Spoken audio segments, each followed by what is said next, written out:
Hello everyone, I'm High Treason, and welcome to Duke Mapping Taboo Episode 3, Introduction to Target Logic. Duke Nukem 3D is a 90s first-person shooter game, which means it has switches. Lots of switches. Lots and lots of switches. And for the most part, they all function the same way. The switch is interacted with and operates its load tag, but there are special cases. Among the more obvious of these would be the access switches, which only work if you have the correct key and will only trigger once. Multi-switches that can operate 3 different load tags sequentially, and notably several types that can be configured as combination dip switches.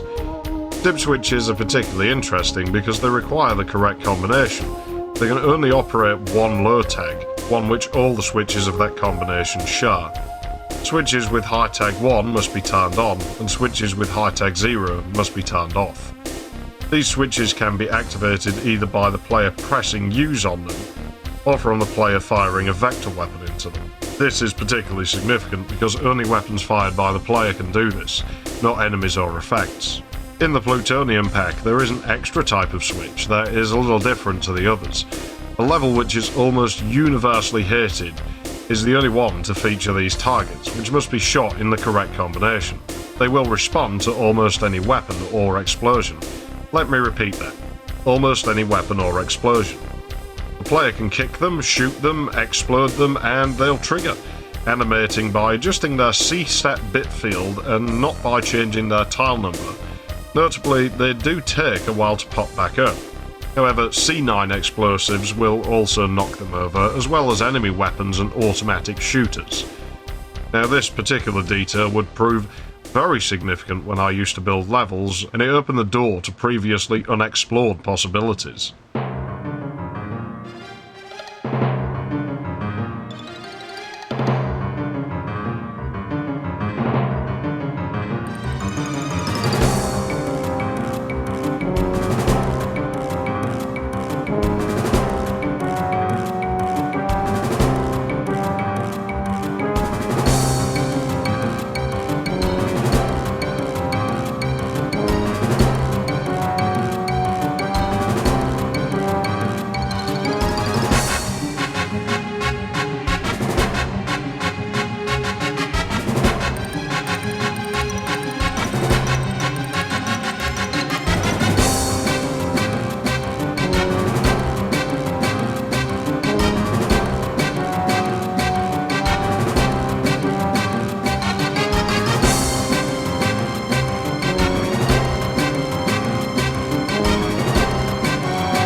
Describing all of the mechanics at play here would take an age, so I think things will probably go a lot better if we just build something and explain a few key points as we go along. Are you ready? Because this is going to be tricky and there'll be a hell of a lot of things to take in. If you haven't already figured it out, at its most basic level, we're firing a shrinker into a target to make something happen. There are some issues like the target's reset time and the fact that targets showing a low tag will act as combination switches, but otherwise the principle is always the same: knock the target over, or fail to do so, without the player having to be anywhere near it. We're going to build a 4-bit selector switch, and this is relatively easy. It should show you most of the basics required to work with target logic. A 4-bit switch should give us 16 possible outputs, though we wouldn't have to use all of them if we didn't want to. To start off, we need to create a sector large enough to fit all of this in. Just make a big one and worry about adjusting its size later. It's usually best to leave this sector at the default height, and the textures and shading don't really matter because the player won't really see this sector at all, not under normal circumstances. You need to set up an automatic shooter, so first you'll want to add a GP speed sprite and set it to 2556. This will set the shooter to fire a shrinker blast. Put in an activator and give it a low tag, in this case 50, and then an SE36. You may need to raise the SE36 up off the floor a little in later port versions due to their inherent inaccuracies with core game mechanics, which are rather annoying. The shooter will be turned off by default, but we'll worry about methods to turn it on later. Now make more SE36s, arrange them in a neat little row, at least 768 build units apart from one another. This is important as the Shrinker Blast is an explosion. It has a fairly large radius, which means it can knock over more than one target if they're too close. If you can't be bothered to do this yet, then don't worry, we'll come back to it later. And it's worth mentioning that you could use different weapons, you could fire different things towards the targets, but outside of a few niche uses, the Shrinker is the most reliable, as it doesn't try to aim at the player.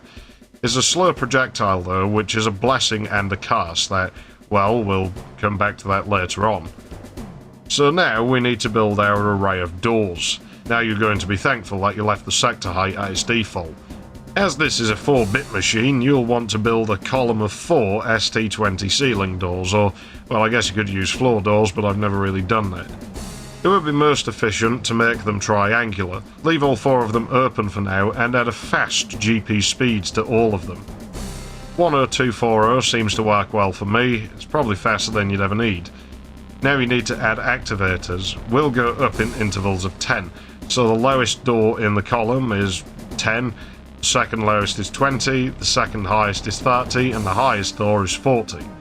Somewhere in the level you want to add a row of switches which link to these activators, though the other properties of these switches isn't really all that important.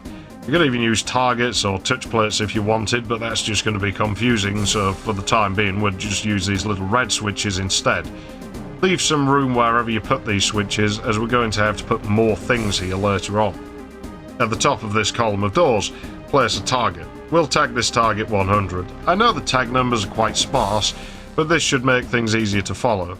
That aside, give the target a high tag of 1 or else it's not going to work. This column of doors will only all be open if all 4 switches are turned off, which is their default position. Pressing any switch will close one of the doors. Essentially this is a stacked if gate or an AND gate, albeit one whose condition is true by default, so perhaps this makes it more of a NOT gate or whatever. I think now you can see the possibilities as, well, we essentially have the potential for some very rudimentary computing functions to happen in a level now without having to add any new code.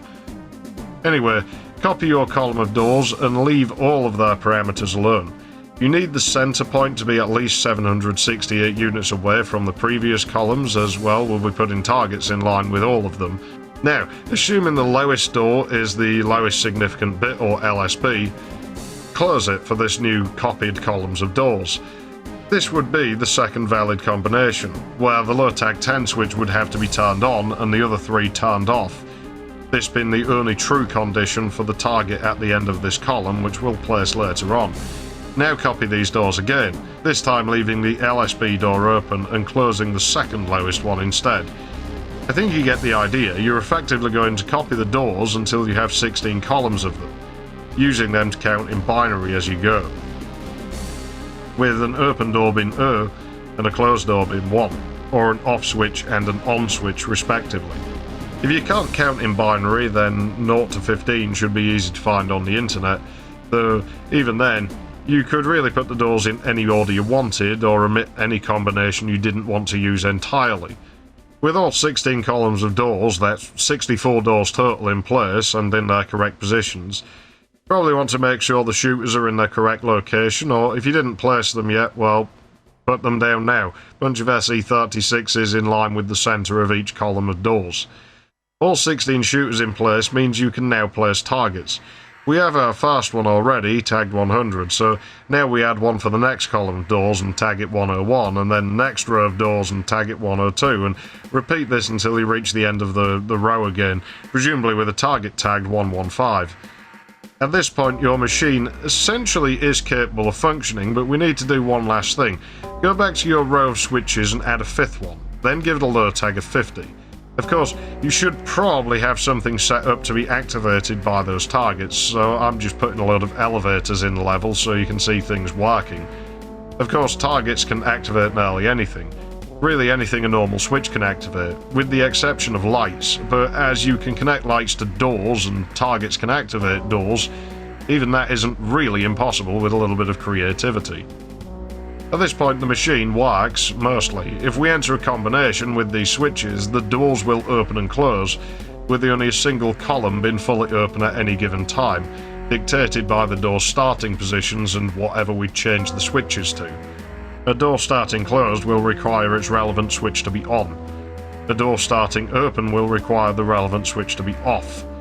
If you press the fifth switch, the shooter turns on and the selected target will be hit, activating whatever the target's tag matches within the limits of what it can activate. The problem is that now you've turned the machine on, it's going to stay on with the shooter firing again after around 5 seconds or something like that. I've never really counted. Now let's close the game and fix this issue. At the end of the row of shooters, add a 17th shooter, then add a 17th target and tag it 116, sticking activator somewhere with the same low tag, 116, in the sector the shooters are in. Now when you press the fifth switch, this target will always be hit, and it will turn the shooters back off again, or it should. It's worth noting that shooters have a strange relationship with master switches and activators, in that master switches especially don't always work as intended. Of course, they only work once anyway, so they'd be useless here. There's also an oddity with tags that match too many effects not working with shooters sometimes.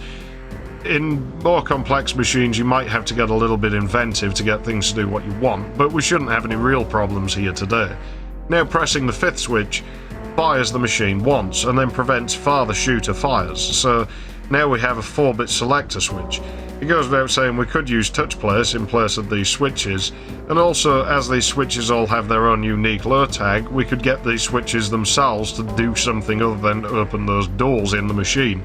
Could spawn monsters the first time the player presses one or something like that. You could even maybe make a counter so that you'd have several presses out of them doing something, but, well, that's a different machine and maybe you can figure that out for yourself. However, especially in the case of using touch plates, you could utilise them with a setup like that 16th column of doors, where all the doors start closed and must be opened one after another. This would create an AND gate and make something happen, say, only when the player had stood in certain parts of your level. Effectively, if the player's completed certain objectives, then they can do something. A door will open, or monsters will spawn, or whatever you want, really. I suppose this is about as far as we'll go today. We have a 16-way selector switch. I think you should be able to familiarise yourself with the basics now and understand what the targets do. You could use Dirks in their stead, but whatever. We've seen the core principles of this idea now. We understand the base mechanics of it. At least I should hope so, and if not, well, maybe it'll give you the drive to experiment. However, there are some final notes, and you might have noticed already that there are 2 nearly identical example maps included for this video. So now, machine clocks. This would be a machine that runs on a constant clock, where the shooter is pretty much always on, or on after a certain point. Generally this isn't required for the machine we built today because it's quite simplistic, but for some faster, more complicated systems it makes more sense. For this we need a throwback to the test episode where we made a bellows out of 2 opposing ceiling doors. One door should start open and one door should start closed. You can set the SE10 delay to 13 for a firing rate of 1 second. This is actually kind of strange because 1 second is 30 game ticks, meaning we're losing 4 ticks in this process, 2 per door. Oddly, many people over the years wrote things down as 26 ticks per second in this game, but that's not true, as 120 divided by 4 is 30 ticks per second. The 4 lost ticks are obviously just that, lost ticks doing something else. Regardless, as the doors are 13 plus 2 ticks apart, it should be clear that one door closing turns the shooter on, the other turns it off. If you toggle just one door on its own, you can put them into a matching state, and this turns the bellows off, thus leaving the shooter on or off. Or else it moves the doors from a matching state to a non-matching state, and will enable the bellows again, thus toggling the shooter rapidly once more. You generally want to know which door is causing the shooter to come on and which is causing the shooter to go off if you're going to do this kind of thing, and have it synced with whatever shooters it's activating, probably using a single door if gate with a target toggling the doors. Using a bellows like this does allow you to fire shooters more frequently than intended, and you can certainly fire them more often than once per second. Of course, now the machine is always on, so to dodge this you need to add a door spanning the whole length of your array of doors. and one more column's worth beyond that, to cover the target that used to turn the shooter off.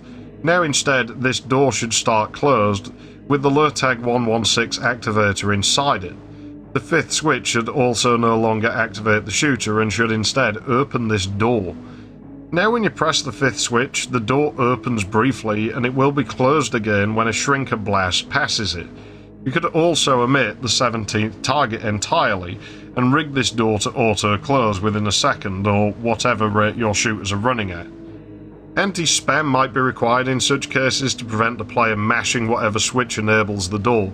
It probably isn't necessary in this machine as it's quite simple, but we'll cover it because, well, it is in of itself quite simple, and all we really need to do is add an extra door somewhere and make it slow. You'll have to tweak its GP speed to whatever you want, but generally you're going to need it to be slow enough that LURTAG 116 target has time to pop up again before you have another input. Otherwise the player can potentially spam the thing and weird things might happen. Like I say, it probably won't with this selector switch, but yeah, it's something that is required on more complicated systems.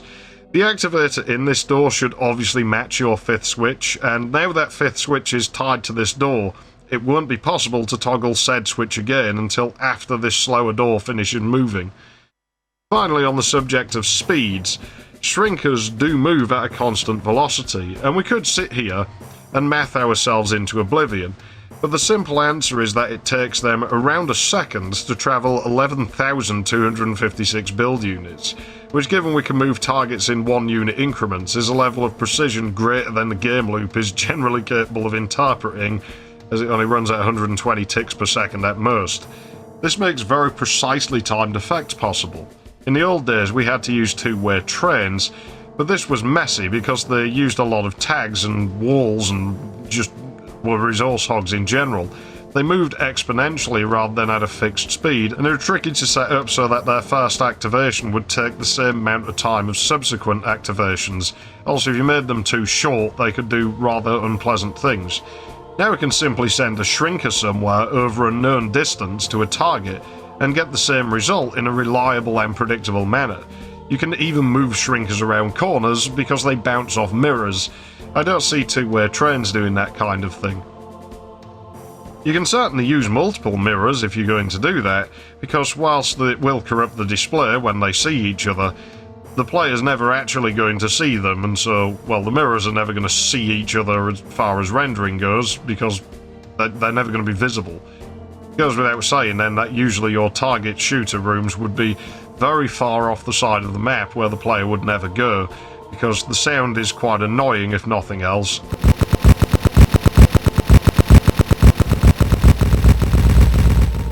There's no real reason to let the player into those sectors under normal circumstances unless you just want to be an asshole to them or something. This system really is limited mostly by your patience and creativity. You could certainly eliminate that fifth switch and still have single activations for each combination if you put the time in, but I think that's enough for today.